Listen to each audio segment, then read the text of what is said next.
जय श्री कृष्ण। राधे राधे। आज का विषय है धर्म में भगवान श्री कृष्ण।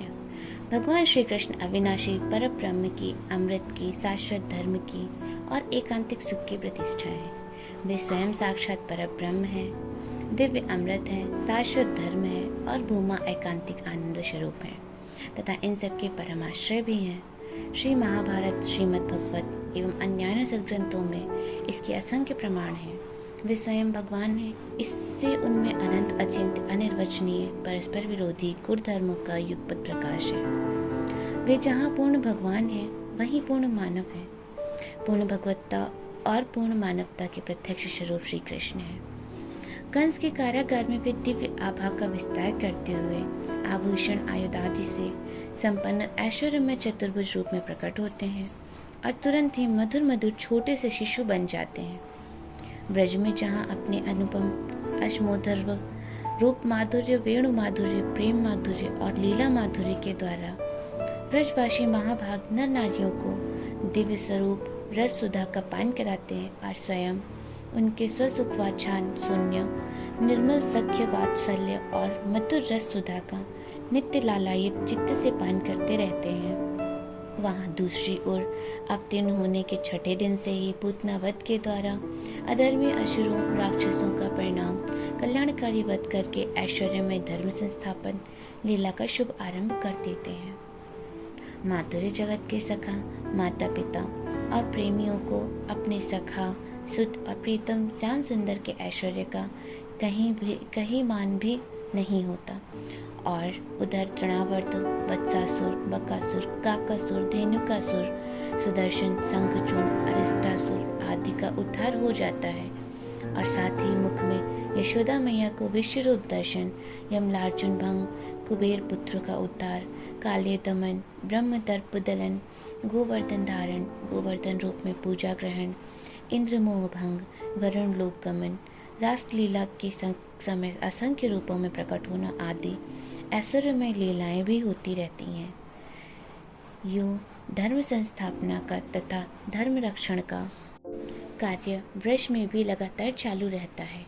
इसके बाद तो चाणूर, मुष्टिक तथा मामा कंस से लेकर राजरूपधारी अगणित असुरों के उद्धार द्वारा धर्म संस्थापना का कार्य चलता ही रहता है। इस प्रकार भगवान श्री कृष्ण की सारी लीलाएं निरंतर प्रेम, धर्म तथा सनातन मानव धर्म की रक्षा तथा विस्तार के रूप में ही सुसंपन्न होती है।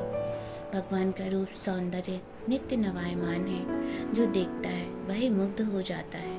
उनका रूप सौंदर्य कैसा है?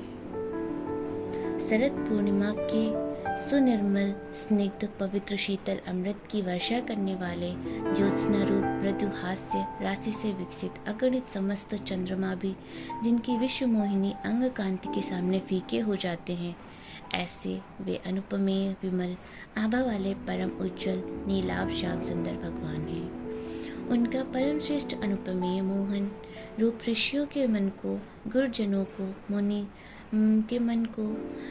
मन को, श्रुतियों के, देवांगनाओं के तथा स्वयं ब्रह्म विद्या के मन को एवं विश्व की समस्त नारियों के मन को, शत्रुओं के मन को और स्वयं उनके अपने मन को भी मोहित करने वाला है। वह रूप सौंदर्यामृत और माधुर्यामृत का लहराता हुआ समुद्र है, जो समस्त रूपों का आधार तथा आत्यात्मिक सुख का सार है। कहाँ तो श्री कृष्ण यह सौंदर्य माधुर्य सिंधु विश्व मोहन स्वरूप और कहाँ विकराल दाढ़ों वाला अर्जुन को भी भय से कपा देने वाला भयानक विराट रूप। दोनों ही धर्म के संस्थापक रूप हैं। एक से पवित्र प्रेम धर्म की प्रतिष्ठा होती है, दूसरे से सनातन मानव धर्म की। भगवान श्री कृष्ण पांडवों के साथ क्यों रहे? क्यों कौरवों के विपक्ष में भगवान ने पांडवों की सहायता की? श्री कृष्ण कौरव पांडवों को लड़ाकर पृथ्वी को क्षत्रिय वीरों से शून्य नहीं बनाना चाहते थे, न वे पांडवों का अनुचित पक्ष लेकर कौरवों का नाश ही चाहते थे, वरन उन्होंने सच्चे हृदय से संधि का प्रयत्न किया था। स्वयं दूत बनकर गए, धृतराष्ट्र और दुर्योधन को बहुत समझाया, युद्ध को टालना चाहा, पर दुर्योधन ने किसी तरह उनकी बात नहीं मानी। विदुर जी ने भी जब श्री कृष्ण से कहा कि दुर्योधन के पास आपको नहीं आना चाहिए था, तब श्री कृष्ण ने विदुर से कहा, आपका कथन ठीक है, पर मैं तो युद्ध में मर मिटने को उद्यत कौरव पांडवों में सच्ची हृदय से संधि का प्रयत्न करने आया हूँ। हाथियों, घोड़ों तथा रथों से युक्त यह पृथ्वी नष्ट होना चाहती है। इससे बचाने वालों को निसंदेह बड़ा पुण्य होगा। किसी व्यसन या विपत्ति में पड़कर क्लेश उठाते हुए मित्र को यथासाध्य समझा बुझाकर जो मनुष्य उसे बचाने का प्रयत्न नहीं करता, वह बड़ा निर्दय और क्रूर है। बुद्धिमान पुरुष अपने मित्र को उसकी चोटी पकड़कर भी बुरे कार्य से हटाने का प्रयत्न करता है। मेरे सत् परामर्श को भी दुर्योधन ने नहीं मानेगा और मुझ पर संदेह करेगा, तो इसमें मेरा क्या बिगड़ेगा? मैं अपने कर्तव्य से तो उऋण हो जाऊंगा। मैं शांति के लिए विद्वानों द्वारा अनुमोदित अर्थ तथा धर्म के अनुकूल हिंसा रहित ही बात कहूँगा। दुर्योधन आदि यदि मेरी बात पर ध्यान देंगे तो अवश्य मानेंगे तथा कौरव भी मुझे वास्तव में शांति स्थापन के लिए आया हुआ समझकर मेरा आदर ही करेंगे। दुर्योधन ने बात नहीं मानी, वह अधर्म परायण रहा। इसी से भगवान ने धर्म युद्ध में धर्मपरायण पांडवों का साथ दिया। उनका अवश्य ही अर्जुन से अतुलनीय प्रेम था, पर वे पांडवों का साथ इसलिए देते थे कि पांडवों के पक्ष में धर्म था। युद्धारंभ के समय जब धर्मराज युधिष्ठिर ने गुरु द्रोणाचार्य के समीप जाकर उन्हें प्रणाम किया तथा युद्ध के लिए आज्ञा मांगकर अपने लिए हित की सलाह पूछी, तब गुरु द्रोणाचार्य ने कहा, राजन, तुम्हारी विजय तो निश्चित है, क्योंकि साक्षात भगवान श्री कृष्ण तुम्हारे मंत्री हैं। मैं तुम्हें आज्ञा देता हूँ, तुम युद्ध में शत्रुओं को उनके प्राणों से विमुक्त कर दोगे। जहाँ धर्म है वहाँ श्री कृष्ण है, और जहाँ श्री कृष्ण है वहीं विजय है। जाओ युद्ध करो, पूछो मैं और क्या बताऊँ। इससे सिद्ध है कि भगवान धर्म के साथ हैं, और जहाँ भगवान है वहाँ धर्म रहता ही है। महाभारत एक प्रसंग है।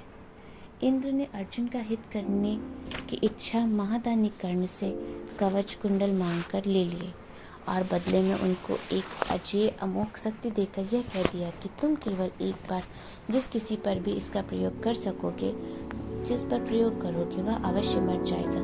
कर्ण ने वह शक्ति अर्जुन पर चलाने के लिए सुरक्षित रख छोड़ी थी। वे प्रतिदिन उसकी पूजा करते थे। महाभारत युद्ध में एक रात्रि को भीमपुत्र राक्षस घटोत्कच ने ऐसा भीषण युद्ध किया कि सारा कौरव दल जीवन से निराश हो गया। सबने आकर कर्ण से कहा कि तुरंत उस शक्ति का प्रयोग करके इस भयानक राक्षस का वध करो, नहीं तो इस रात्रि युद्ध में यह राक्षस हम सभी कौरवों को आज ही नाश कर देगा। कोई बचेगा ही नहीं, तब फिर यह शक्ति किस काम आएगी। कर्ण भी घबराए हुए थे। उन्होंने उस वैजयंती शक्ति को घटोत्कच पर छोड़ दिया। शक्ति के प्रहार से घटोत्कच का हृदय विदीर्ण हो गया और वहीं पर मरकर गिर पड़ा। उसके मरते ही कौरव योद्धा बाजे बजाकर हर्षनाद करने लगे। जय श्री कृष्णा। राधे राधे।